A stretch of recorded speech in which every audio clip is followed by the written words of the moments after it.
I said, so the main database is a text database, and so every name/person that appears in a text is recorded in a database that is linked directly to this text database, which we call the ref database or the reference database.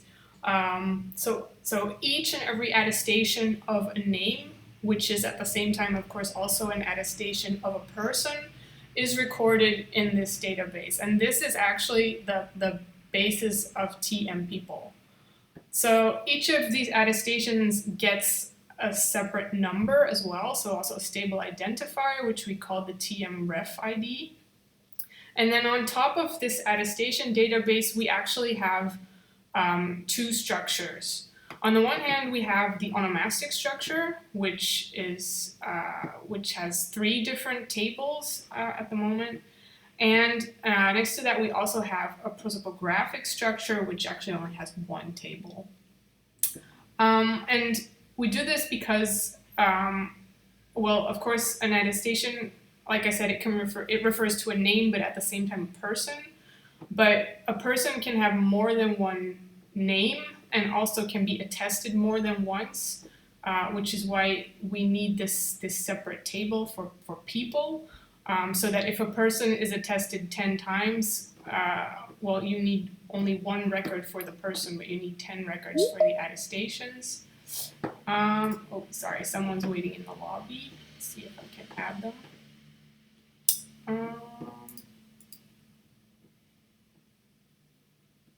Okay, seems good.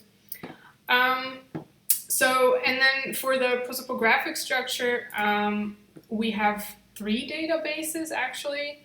For the onomastic structure, sorry, because we like to take into account name variants, which is pretty important, especially in bilingual texts. And there's an extra complication, of course, if you're working with Greek or Latin, which have cases, which is why we have this extra database called we call it the numvar case database. So it's declined, all the declined forms of each name variant is in here. This database, this numvar case database, is not something you'll really be confronted with online. It's more important in the background when we do automatic named entity recognition. So when we try to tag names automatically in full text databases, then it's important that we have all the different forms in all cases, because otherwise the computer won't recognize these forms. But for users in the front end, this isn't really very important, this database, so you can't query this database, but you can query the name variants and the names separately. So we do make that distinction now online as well, and that's the new it's a new page in the new people website, the name variant section. So we didn't have that in the old on the old website. So that's just to give you an idea of the different levels that we have. But I'll be coming back to that while we're doing the exercises as well. And then here, this is something that's been around for a long time, since the Prosopografia Ptolemaica. This is actually a database for titles, occupations, stuff like that. This is also something that's new in the new version. So we show these functions, as we call them, on the page of the attestation, but you can't query them yet. There are several reasons for that. It's just most of the data we have here is still from the Prosopografia Ptolemaica, and well, we kind of need to restructure it. We also need to adapt it for the Roman period and stuff like that. So we still have quite some work before this becomes available in an interactive way. But we do, if we recorded titles and stuff like that, we do show it on the new webpage already. So, and this structure is also available on the new About page of TM People. So you can find it there as well if you want to take a look at it. And there's a short introduction about the structure of the database there as well. So, another thing I just wanted to mention, but I think most of the people who are here today, they realize that, is that in contrast to the rest of Trismegistos, TM people's coverage is more or less limited to Egypt. There are some exceptions. Again, this is mainly a remnant of the Prosopographia Ptolemaica, and so mainly applies to the Ptolemaic period. So people who are from Egypt and who are mentioned in sources from outside Egypt are included as well. Or if texts from outside Egypt happen to be in papyri.info and we process them, then sometimes we have the names there as well. But generally that's very limited. We also try to exclude foreigners who were never physically in Egypt, though here and there you still might find some in there. Most importantly, here are the Roman consuls. So a lot of texts are dated with the Roman consuls, and we've tried to exclude them as much as possible. In the first place, because they don't tell us anything about naming trends in Egypt.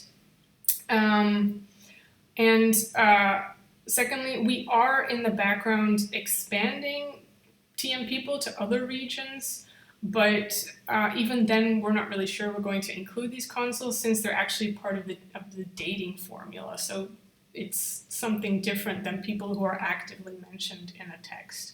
It's the same reason why we don't add the Ptolemaic kings and queens in TM people when they're part of the dating formula. So just so you know. And then finally, we've noticed the past few weeks that apparently Safari, the browser Safari, has done an update and some things don't work there anymore. Some of the graphs won't show in Safari anymore. So your best options are Chrome or Firefox, but we're looking into it, and we hope with the major new upgrade in normally September or October, Apple's new upgrade, that the things will be solved. But just keep in mind that it's best to work in either Chrome or Firefox if you're using TM people at the moment. So I guess that was kind of it for the introduction. So we can start the exercises right now. I hope everyone's had some time to try some of them out. At least. So we're going to start with something pretty simple. So the first question, can you find texts that mention the name Achilles, the name Tanephremmis, and the name Origenes? There are several ways to tackle this question. If you just want to look these things up quickly, you can use the homepage for that.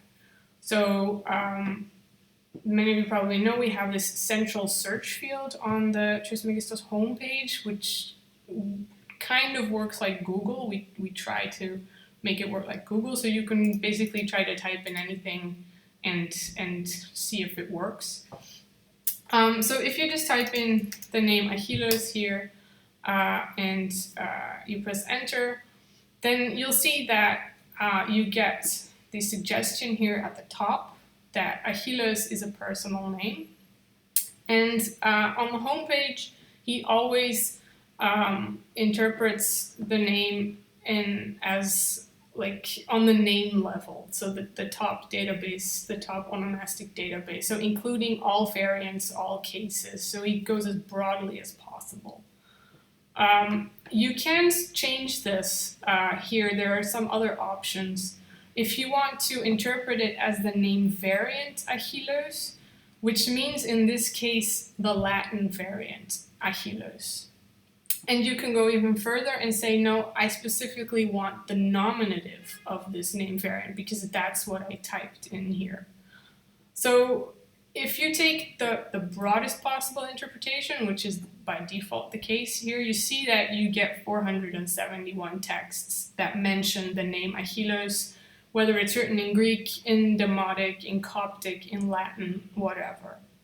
Now, if you filter this down to specifically the Latin name variant, you'll see that only one text remains. So the name Achilles is only attested once in Latin. You still get the option of the nominative, but if you click on that, you'll see that nothing remains, so the Latin variant is not attested in the nominative.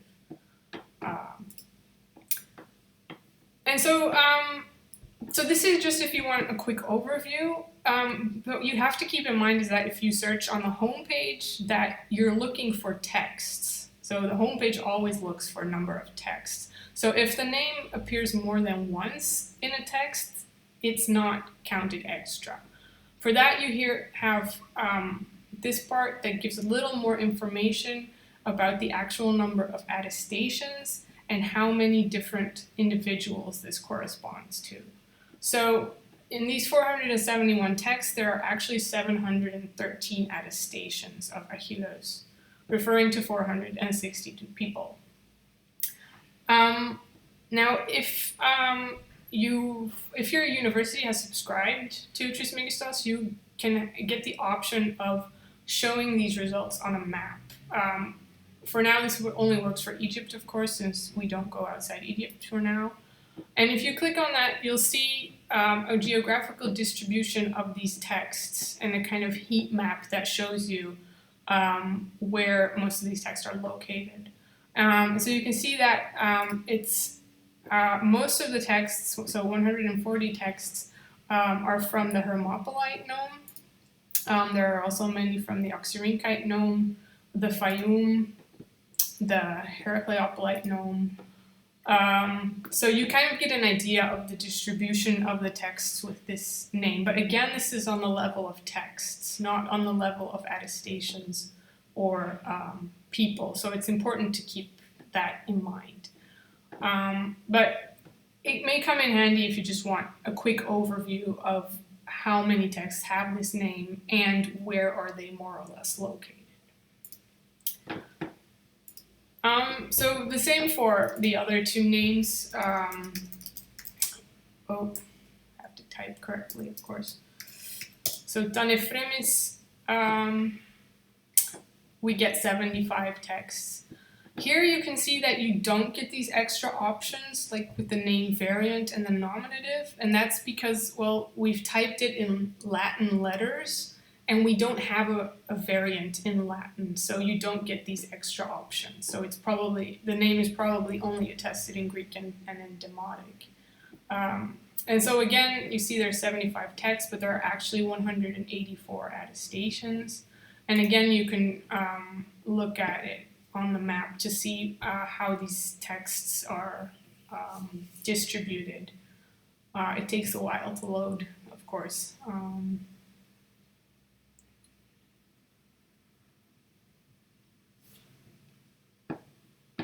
So just in case, because, so as you can see here, well, for Tanefremis, all texts are from the Fayum, so it's a very, very local name, apparently. So maybe I should repeat again that it's best if you don't do these exercises along with me, because otherwise, as you can see, like with the map, it takes a very long time to load everything because our server can't handle all these requests simultaneously. So I think it's best if you just watch now and then try it again later, just so that the server doesn't stop responding. And then, well, you would have the third name, Horienes. This is just to show you that sometimes the interpretation you get here is not the name, and you have to keep, you have to look at this carefully. If you read over this, you think, oh, there are 40 texts mentioning the name Horienes, but this isn't the case here, because here our algorithm has interpreted Horienes as an ancient archive, and namely the archive of Gemellus Horion, not as the personal name. So to change this, you have to click on the plus sign, and then you'll see that there's an alternative interpretation for your search term, and that's the personal name Horienes, which is what we want. So in that case, you have to click here on pick this, and then it switches to the correct results. And you see that there are actually 290 texts with this name.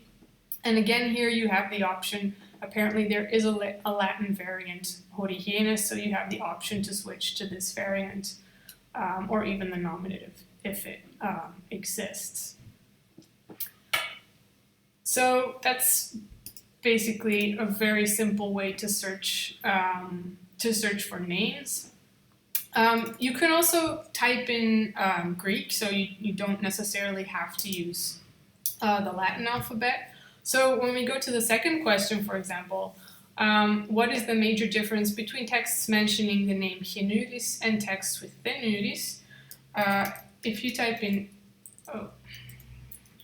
Genuris, you also get a result.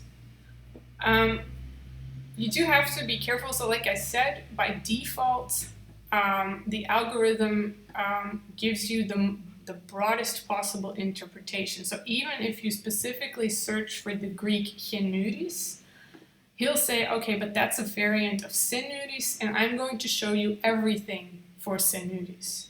So these 167 texts are for the name Senuris with all variants in all languages, whatever. So if you specifically want the variant Genuris, you'll have to click here to go to the variant, the Greek variant Genuris, and then you'll see that we have only 3 results left.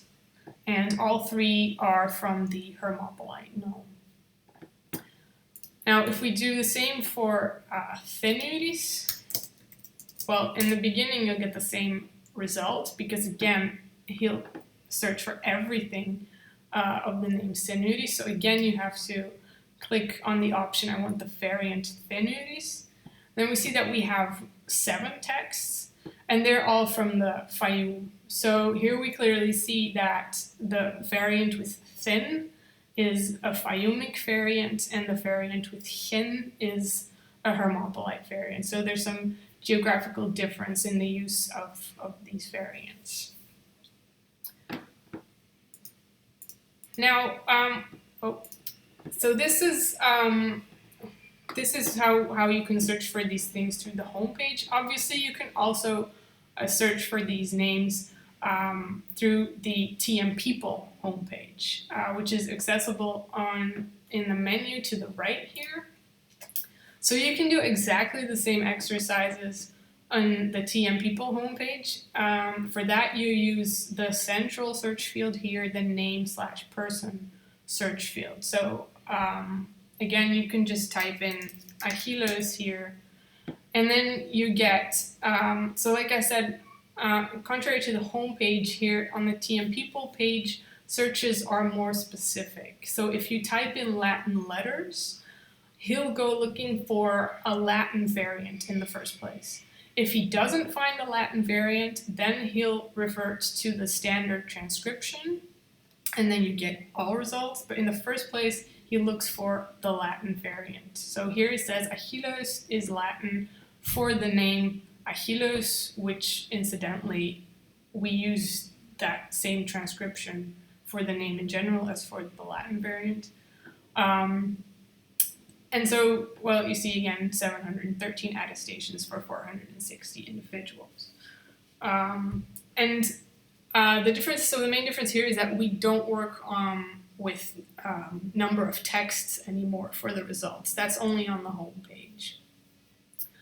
And then, well, we get different options here. So depending on what you're interested in, you can go to a specific section of the detail page. So actually the only different page here is the name variant page. So like I said, this is new in this version of TM People. It didn't exist in the old version. So for the specific Latin variant of Achilles, we have now a separate page. And you see here that we have a stable identifier for the name variant. Here it says that it's a variant of this name, Achilles, which also has its own identifier. And so it's a Latin variant in this case. And then you have some information about the attestations of this variant. It's only attested once, so all pie charts are the same. So it appears in a bilingual Greek-Latin text, a text that's written on papyrus. We don't know where it was written, so the region is just, well, it's Egypt in general, actually. Name element means that it's the attestation is used as the person's first name, so given name. The person self is called Achilles, so here the clusterol is what we use to mark if the name is used for the person itself or as a patronymic or as a grandfather's name. We distinguish between these roles in the text as well. And then here you can see that it's written in the dative case. And it's dated to the end of the 6th, beginning of the 7th century, so or actually end of the 6th. It's a pretty late example, and it's the only example of this variant, of the Latin variant.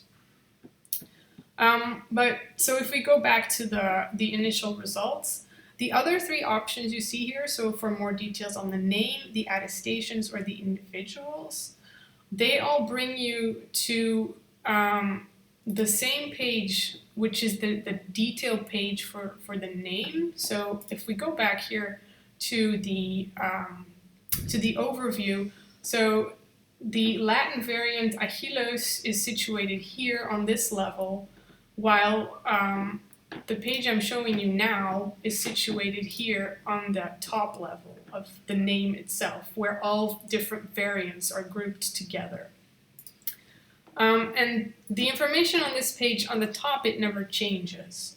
So this just shows some basic information about the name Achilles. It shows you the standard variants in different languages, if they're attested, the gender, the linguistic origin of the name, which in this case is entirely Greek, and if applicable, we try to add a kind of basic typology to the names. In this case, it's a mythological name. And the onomastic network, I'll come back to that later. Now, the bottom part of this page changes depending on which information you ask. So if we go back again here, if you say, I want more details on the name Achilles, you get this as a result, which is the name and the different variants assigned to this name. While if you choose the attestations or the individuals, the information at the bottom of the page will change, but we'll see that later on in some of the exercises. So I'll explain each of these layouts in the course of the next exercises. So in this case, this is the page we need to answer question number 3. So naming your son after Achilles, or naming your son Achilles, it lends a certain panache to your lineage, but if your son lends money to an Egyptian and the temple scribe needs to drop a contract, how would he write Achilles' name? So what Egyptian variants are there for the name Achilles is actually the question. And so for this, you see here that we have a kind of overview of the different variants that are linked to the name Achilles. The first pie chart shows you the languages these variants are written in. You can see that there are 8 Greek variants and 8 Egyptian variants, so there's kind of a tie there. Then there are 4 in Coptic and 2 in Latin. And the right pie chart just gives you a kind of an overview of of how often each variant is used. So the Greek variant Achilles is by far the most common variant. We have 672 attestations for that variant. As you can see, the rest are all much less used. And for these small chunks of the pie, since they're pretty difficult to see, we have the option here to switch to a table view, which makes it much more easier to see the results. And that's the case for all the pie charts on the Trismegistus website. So sometimes it may be easier to switch to the table view. And then below, of course, you get the table with all the results. So now since we want only the Egyptian variants, you can just click on Egyptian in the pie chart and the results will be filtered. And you'll see here below that the table changes, only the Egyptian results remain. Also the pie charts change. We see that these are the ones that are left. And actually the only variant that's attested more than once is Agilus. So the scribe has quite some options on how to write Agilus in Demotic Egyptian. But Agilus is attested 4 times. The rest is only attested once. So that's kind of how you can explore a name and its different variants. Question number 4 then, if we go back to the people homepage. So while working on your dissertation on double names, you find an interesting text mentioning someone called Thonis alias Papyrus. The editor has been lazy, the provenance is recorded as unknown, and no effort was made to date the papyrus either, other than Greco-Roman ? Can the names provide any clues as to the most likely origins, both in place and time, of the document?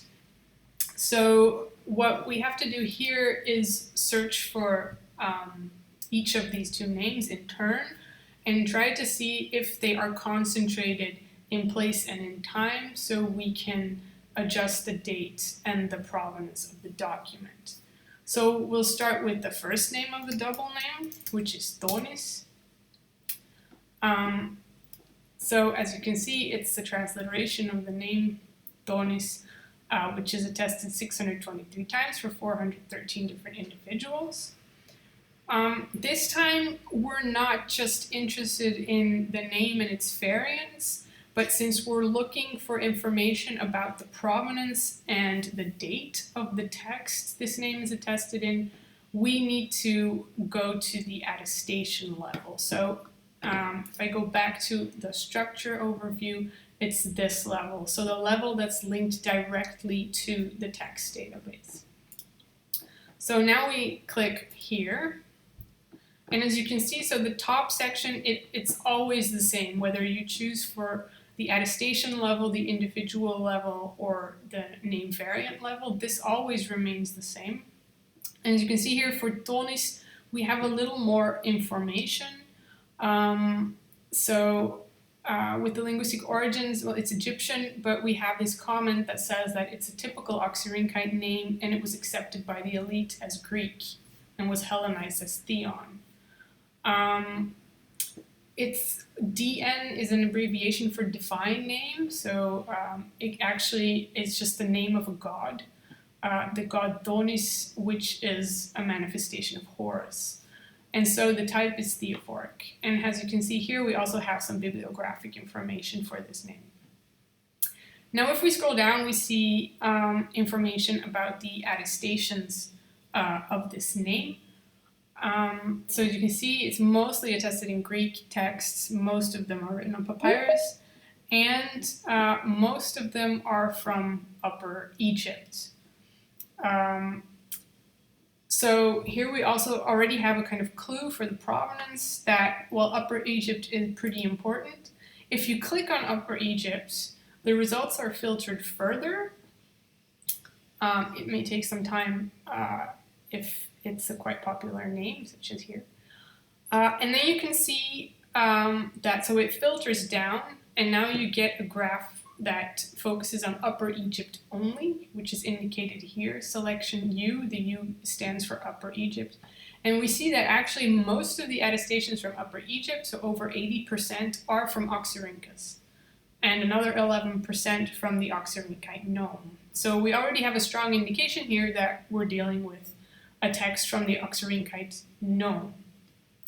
As to the date, we can see that, well, it's mainly Roman. There are only very few Ptolemaic examples. And then below, of course, you get a list of all the attestations, which at the moment is filtered and only gives attestations of Upper Egypt. Since I filtered it here, using this pie chart. Now, perhaps if we enter the second name, Papyrus, we can get some more information. So again, we need the attestation level here. As you can already see, Papyrus is much rarer than the name Tonis. We have less information about this name as well. There's some bibliography here too.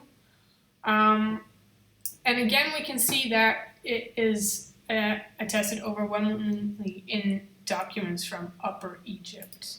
And then if we filter again, we see that again Oxyrhynchus is the largest chunk, followed by the Oxyrhynchite gnome.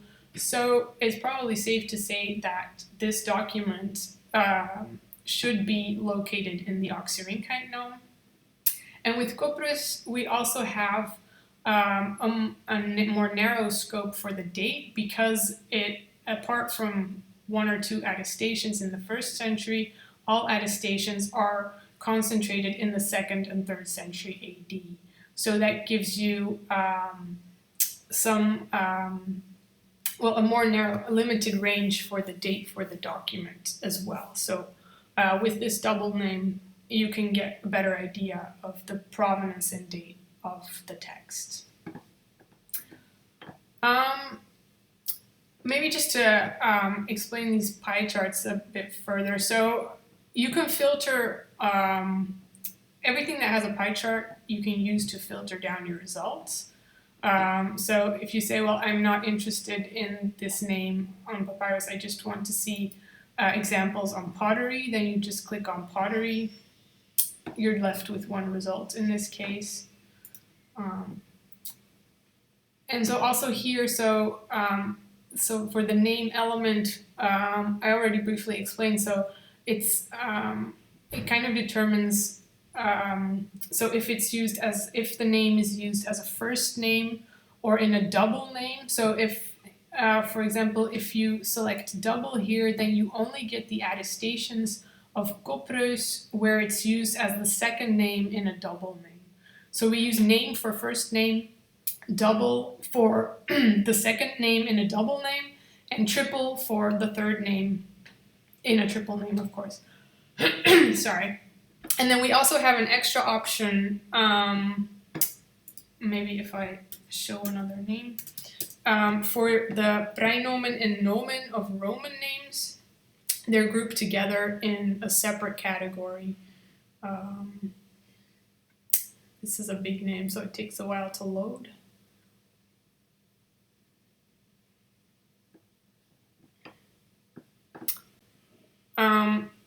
So here the name Dioscoros, as you can see, which is a much larger name, so it's attested over 2,000 times. So you can see that it's mostly attested as a first name, sometimes as the second name in a double name, but then there's also a third category, other, and if we switch to table view, you'll see that the other comprises one attestation as a triple name, but also apparently it's used in the position of praenomen or nomen 3 times. If you want to look at this particular attestation in more detail, you simply have to click on the ref ID, and then if I go to the structure again to remind you, we're here in the database of attestations of individuals. And then we see that apparently there's a person called Gaiu Dioscuru Macrino in this text. Of course, it's debatable. In this case, it's been tagged as, Dioscuru has been tagged as a nomen. You could also say that this person has a praenomen and 2 cognomina. So it's just a question of how we tagged it.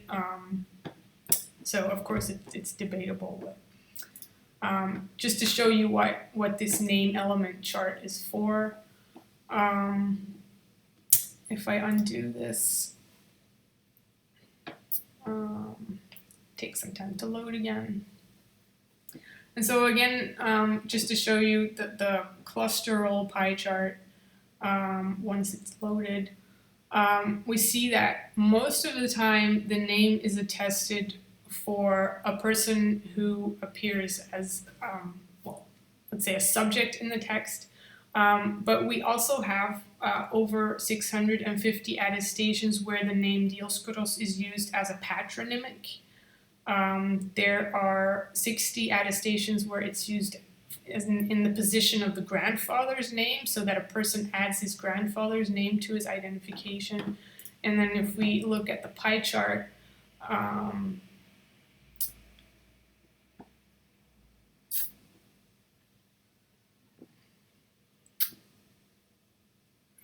I can show it here. So there are also 11 attestations where it's used in the position of maternal grandfather. So we distinguish between the maternal and the paternal line. And then there's one where we don't have any information about the exact role. And then of course there's the cases. You can also filter the attestations for each case. So that's a bit how this attestation section of the name detail page works. So then if we go to question number 5, which is a pretty simple question, is when was the name Xenon most popular in Egypt? So if you look for Xenon, you get 1,864 attestations for 250 different individuals. Now, of course, it depends on how you define most popular. If you mean, I just want to see how many times do we find this name in our sources, then you have to use the attestation level again, of course. And then you see here, again, it will take some time because there are a lot of examples.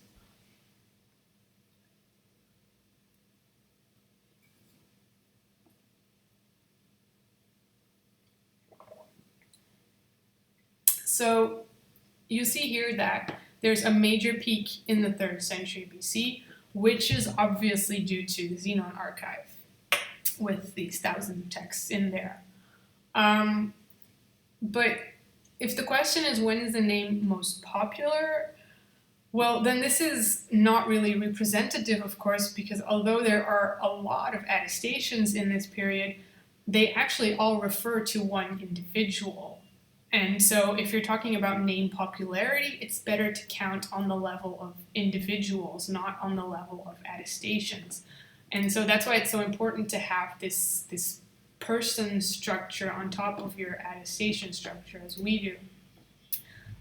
So for that, you can switch to the option here for more details on the individuals bearing the name Xenon. Again, the top part here doesn't change, but here you'll see there are no pie charts for this level, but we do have the chronological overview, and here you'll see that the spread is much more even. There's no peak in the 3rd century anymore. Well, there is a little one with actually 5 individuals, which probably still have to be merged with the Xenon. So that's also something you should know, that for the Ptolemaic period, we have already done a lot of identifications thanks to the Prosopographia Ptolemaica. For the Roman period, this is much less, and obviously we are constantly adding new attestations to the database, and these are not always immediately merged with people if they are already in the database. So on a prosopographical level, TM people is far from perfect. So you should keep that in mind when counting people, that it is very, very likely that certain individuals are still recorded more than once in the database, which is probably also the case here with this peak of 5 individuals in 258 BC. They probably all refer to the same Xenon and still need to be merged. As you can see, there's no real important peak here. Well, you could say that in the 2nd century AD, we have 7 individuals called Xenon, so the name was most popular there, but I mean, with 7 examples, you don't really have a very popular name. So it was just to show the difference between the attestation level and the person level, and that it's important when you're counting things that you know which level you're working on and which is the most important. So yeah. So question number 6. While reading an unpublished papyrus, you come across a name that starts with the letters Gallic, but the rest of the line is lost. What is the most likely name to read here, knowing that the papyrus is dated to the 2nd century BC and was found in Kirkiosiris? So if we type in the letters Gallic, you can do this in Latin, you can do this in Greek, it doesn't really matter. You'll see that Gallic is a Greek variant of the broken name Gallic. But we're obviously not interested in this broken name. We want to see what the options are for names starting with Gallic. And for that, we have added wildcard options here below. And so for this question, we want to search for names that start with Gallic. So if you click here, a new search is done. And here you'll see a table with the results. So there are 8 names starting with Gallic, one of which is the broken name. As you can see, most of these names are pretty rare or attested only once or twice. So the most likely options are the name Kallikrates or the name Kallikles. So let's take a look at when and where these names are situated. So for Kallikrates, we see that 45.5% of the attestations are from the Fayum, and almost 29% are from Upper Egypt.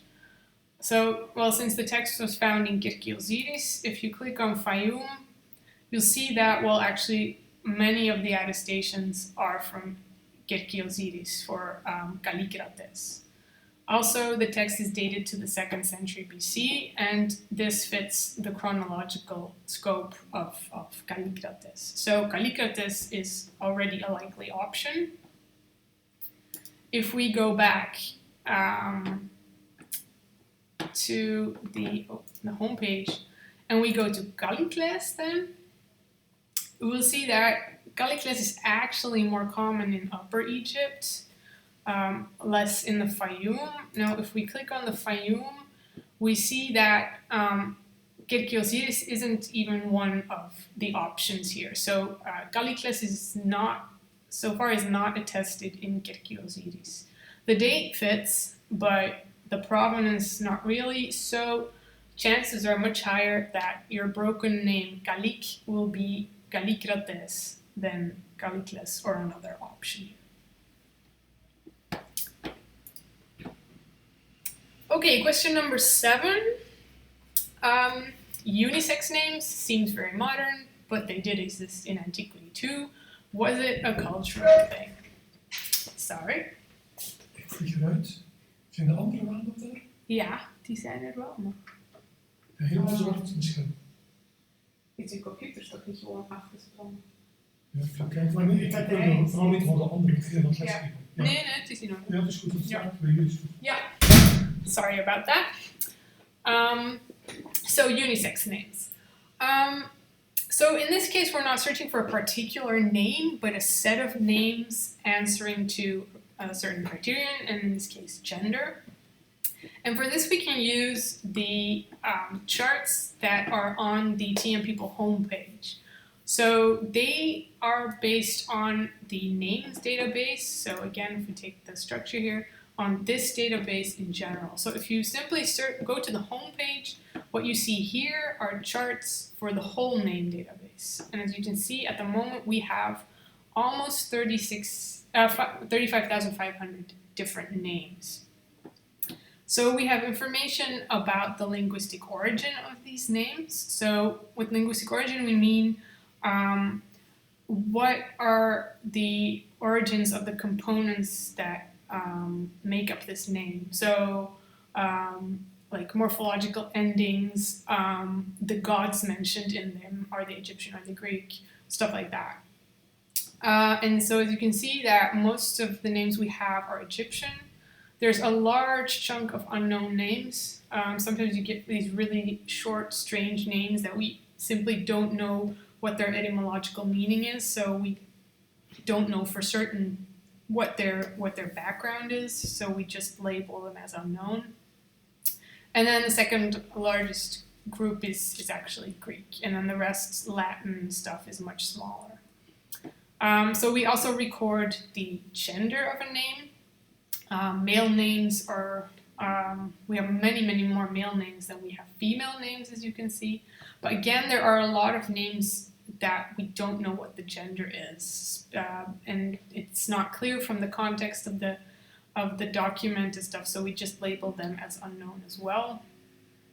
And then the principal element is something that at the moment it's limited to mainly gods or animals. And something that we'll see in one of the next exercises. You can also search for specific principal elements as well. But just so you know that at the moment we only record the different types of gods in these names, and if they refer to an animal. We don't really record other things yet.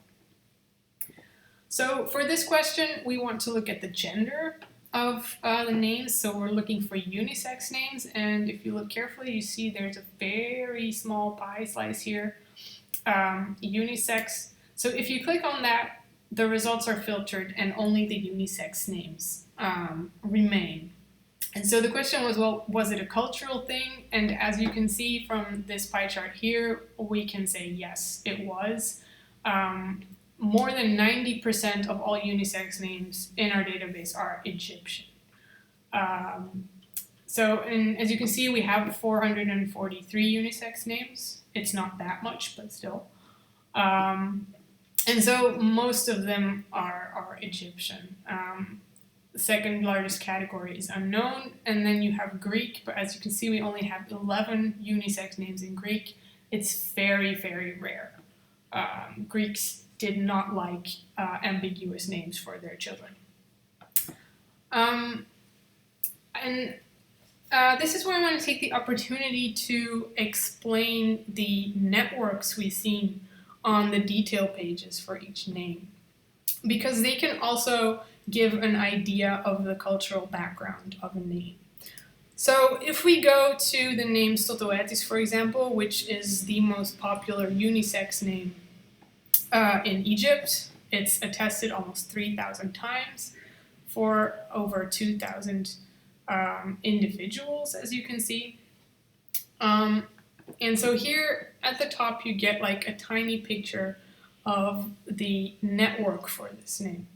And if you click here, it'll open the network in a full screen version, as you can see here. So this network is what we call an onomastic network. Each name in this network is represented by a circle, and two names are connected if we know of a parent-child relationship where the parent has one name and the child has another name. So for example, here in this case, Satabous and the name Satabous and Stotouetis, they're connected because there are some parents named Satabous who have a child named Stotouetis and vice versa. We also know of parents called Stotouetis who named their child Satabous. And as you can see, the lines between these two names, they run in two directions, and that's to indicate the parent-child relationship. So you have to read these links clockwise. So if you're standing on a name and you have a line that starts clockwise from the name, it means that the name is a parent name and the name it's going to is a child name. But at the same time, we see that there's also a link starting from Satabous to Stotouetis, so it goes in two directions in this case.